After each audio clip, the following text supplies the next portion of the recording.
खबर मध्य प्रदेश और छत्तीसगढ़ दोनों जगह से जुड़ी है। इन दोनों जगहों के आला नेताओं की दिल्ली दौड़ इस वक्त देखने को नजर आ रही है।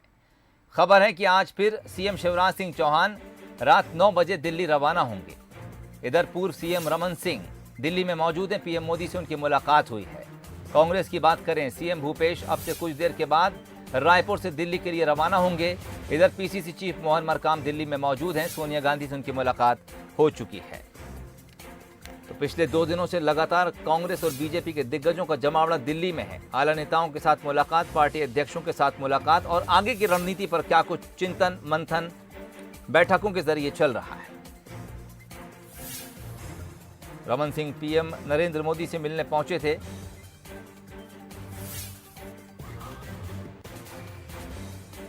चलिए, एमपी और सीजी में इन मुलाकातों के क्या कुछ सियासी मायने हैं, दोनों तरफ रुख करेंगे। भोपाल से इस वक्त हमारे एग्जीक्यूटिव एडिटर मनोज सैनी हमारे साथ जुड़ गए हैं, जबकि रायपुर से इस खबर के मायने तलाशने की कोशिश करेंगे कुलेश्वर पांडे मेरे साथ स्क्रीन पर नजर आ रहे हैं। शुरुआत राजधानी भोपाल से। हालांकि कल मुख्य न्यायाधीशों का सम्मेलन है मनोज जी, लेकिन उससे पहले भी हम देख रहे हैं कि 2 दिन से लगातार दिल्ली में मध्य प्रदेश की चर्चा जोरों पर है। देखिए, जाहिर सी बात है, कोई दिल्ली जाता है तो फिर चर्चा होने लगती है और चर्चा में भी ढेर सारी राजनीतिक चर्चाएं ज़्यादा होती है, क्योंकि कल भी Bharatiya Janata party core committee की बैठक थी तो उसमें भी तमाम नेता शामिल होने पहुंचे थे। लेकिन इसका राजनीतिक तौर पर संबंध नहीं जोड़ना चाहिए, इसलिए क्योंकि मुख्य न्यायाधीश जो हाई कोर्ट के मुख्य न्यायाधीश है वो और जो स्टेट के मुख्यमंत्री है, सभी मुख्यमंत्रियों का एक संयुक्त सम्मेलन होने जा रहा है। उसमें मुख्यमंत्री कल सुबह शामिल होंगे। 9 बजे रात को यहाँ से निकलेंगे और शामिल होने के बाद फिर प्रधानमंत्री का जो संग्रहालय बना है उसका भी अवलोकन करेंगे। पर जाहिर सी बात है सोहेब कि दिल्ली में यदि वो रहेंगे तो इस दौरान संभावना ये भी है कुछ मंत्रियों से और मुलाकात हो जाए, क्योंकि लगातार कई तरह के काम सरकार कर रही है मध्य प्रदेश में। कल भी हमने देखा जब शिवराज सिंह चौहान साहब फ्री हो गए अपने कोर कमेटी की बैठक से तो पीयूष गोयल से मिलने पहुँच गए थे और गेहूँ जो निर्यात किया जाना है उसको लेकर बात हुई थी। तो कुछ और भी लोगों से मुलाकात हो सकती है, लेकिन कार्यक्रम जो तय है वो कार्यक्रम यही है कि संयुक्त सम्मेलन है हाई कोर्ट के जजों का, मुख्य न्यायाधीश का, और साथ ही उसमें तमाम स्टेट के मुख्यमंत्री शामिल होने जा रहे हैं। तो शिवराज जी भी पहुंचेंगे और छत्तीसगढ़ के मुख्यमंत्री भी वहां पहुंचेंगे। चलिए, बहुत शुक्रिया तमाम बातचीत के लिए। और अब रुख करेंगे रायपुर की तरफ। कुलेश्वर पांडे स्क्रीन पर नजर आ रहे हैं। कुलेश्वर, जैसा कि मनोज सैनी कह रहे थे कि अब सीएम शिवराज सिंह चौहान आज रात दिल्ली पहुंच रहे हैं, लेकिन जिस बैठक में शामिल होने के लिए पहुंच रहे हैं वो सियासत से उसका कोई लेना देना नहीं है। लेकिन ऐसा आप छत्तीसगढ़ के बारे में नहीं कह पाएंगे। कांग्रेस के आला नेताओं को भी तलब किया जा रहा है और खबर तो ये थी कि कल बीजेपी नेताओं को जब तलब किया गया तो उनकी काफ़ी खिंचाई भी हुई और बात यहाँ तक छन कर आई थी कि नेतृत्व परिवर्तन जैसी चीज़ें भी छत्तीसगढ़ में आने वाले समय में देखने को मिल सकती हैं।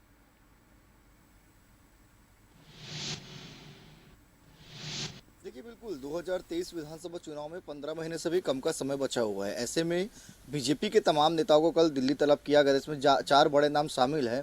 रमन सिंह, धर्मलाल कौशिक, पवन शाह के सही विष्णुदेव शाह। चारों नेताओं को दिल्ली तलब किया गया था। कल दिल्ली में बड़ी बैठक हुई और बैठक के बाद जो है छत्तीसगढ़ की मौजूदा राजनीति के बारे में चर्चा हुई। वहीं आज पीसीसी मोहन मरकाम ने भी दिल्ली में सोनिया गांधी से करीब आधे घंटे मुलाकात की और चर्चा की। आज मुख्यमंत्री भूपेश बघेल भी कुछ ही देर बाद जो है रायपुर से दिल्ली के लिए रवाना होंगे। हालांकि मुख्यमंत्री का दिल्ली में क्या कार्यक्रम है ये भी स्पष्ट नहीं है, लेकिन आज वो भी दिल्ली जा रहे हैं। कहीं ना कहीं 2023 विधानसभा चुनाव जैसे से नजदीक आ रहा है, निश्चित तौर पर छत्तीसगढ़ में बीजेपी और कांग्रेस में दोनों ही पार्टी के अंदर हलचल जो है काफ़ी तेज हो गई है।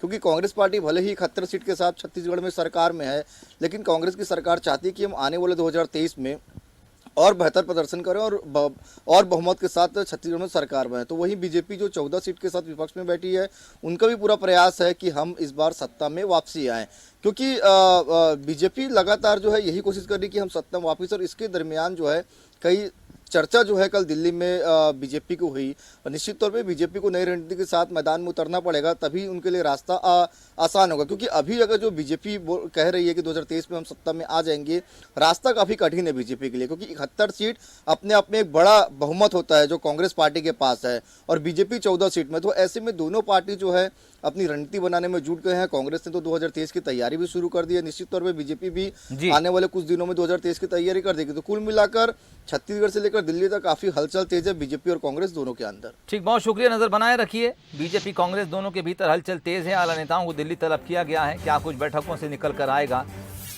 इस पर आगे जानकारी जरूर दर्शकों के साथ साझा करेंगे। इधर सीएम शिवराज सिंह चौहान भी आज रात 9 बजे दिल्ली के लिए रवाना हो रहे हैं। कल तमाम राज्यों के मुख्यमंत्रियों और हाईकोर्ट के मुख्य न्यायाधीशों के बीच होने वाली बैठक में वो हिस्सा लेंगे। चलिए बात